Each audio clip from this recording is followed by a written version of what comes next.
Just hours before the biggest game of his life, Travis Kelce did something no one saw coming. While his teammates were focused on the Super Bowl, Kelce was out there, making secret phone calls, meeting with strangers, and planning something that would change lives forever. But why? And who was he doing it for? What he did just a few hours before kickoff will shock you and prove why he's more than just a football star. He's a legend. Stay till the end, because this story will leave you speechless. The hotel lobby was silent except for the soft hum of a distant vending machine. A cold draft from the entrance brushed against Travis Kelce's neck as he stepped outside, adjusting the hood of his sweatshirt. It was past midnight, and the Kansas City Chiefs were hours away from the biggest game of the year. The world was buzzing with anticipation, but here, in this quiet corridor, something else weighed on him. Something that had nothing to do with touchdowns or trophies. He had noticed it all week. The forced smiles, the restless fidgeting, the distant looks. Not from the superstars, not from the household names who had endorsement deals lined up like dominoes. No, it was the rookies, the practice squad guys, the ones barely making league minimum. Their excitement was real, but so was their worry. And Travis, for all his jokes and larger-than-life personality, could read a locker room like a seasoned storyteller reads a script. James Carter was one of them, a rookie offensive lineman, built like a brick wall but with the eyes of someone carrying a weight far heavier than pads and a helmet. The kid had worked his entire life for this moment, yet there was a hesitation in his voice when he talked about the game. When the team had flown out for the Super Bowl, Carter had lingered behind for a few extra seconds in the airport, staring at his phone before finally tucking it away. Travis had seen it. He had felt it. He didn't ask, not directly.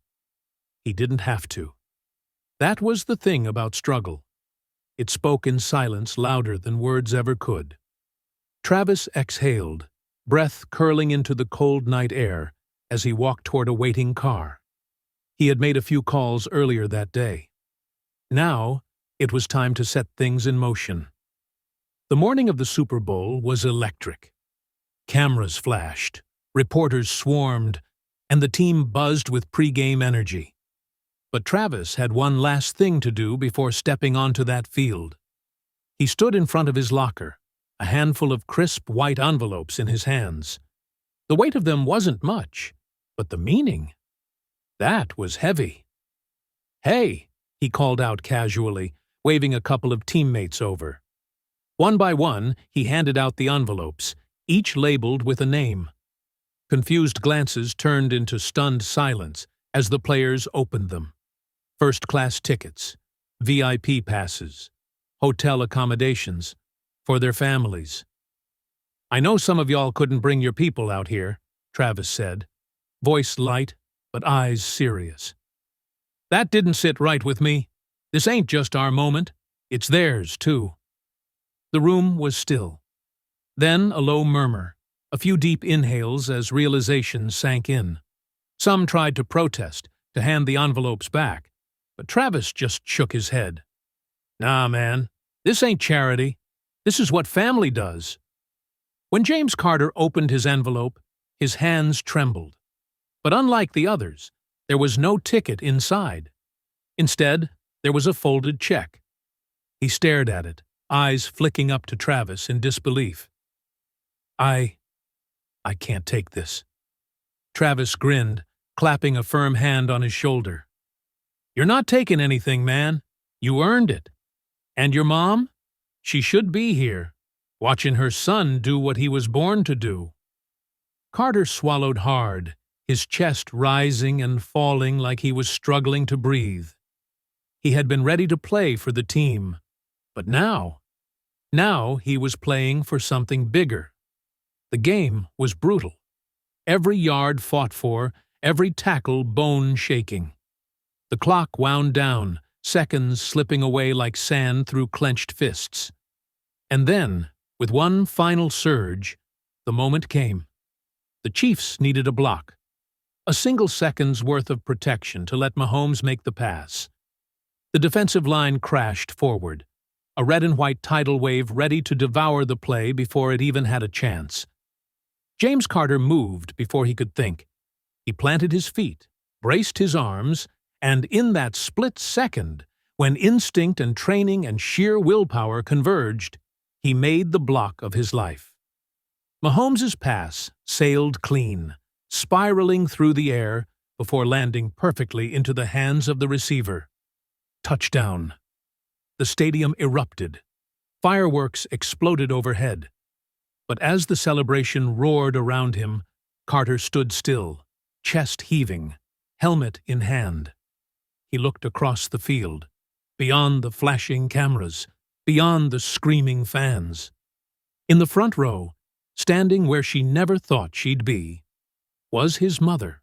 Hours later, long after the trophy had been lifted, after the speeches and the champagne showers, Travis Kelce sat quietly in the locker room. He scrolled through his phone, ignoring the endless messages of congratulations. Instead, he opened a new text thread. A few minutes later, he hit send. The next morning, an anonymous donation was made to a fund supporting struggling NFL rookies, those who fought every day not just for a career, but for a chance to take care of the people they loved. The media never found out. There were no headlines, no interviews, just quiet impact, the kind that ripples through lives long after the cameras stop rolling. Because for Travis Kelce, greatness wasn't just about what happened on the field. It was about what happened off of it. A few days later, Carter found himself sitting in an empty training facility, staring at the check Travis had given him. He had never been one to accept help easily, but this was different. This was family. With a deep breath, he pulled out his phone and dialed his mother. "Mom, I think everything's going to be okay now." And somewhere across the city, Travis sat with a quiet smile, already thinking about the next rookie who might need a helping hand. Later that night, he pulled up an old message from a retired player who had once done something similar for him. The words still echoed in his mind. Pass it forward. And so he did. If this story inspired you, hit the like button and drop a comment saying, "Travis Kelce is a true champion." Let's spread more kindness in the world, one story at a time.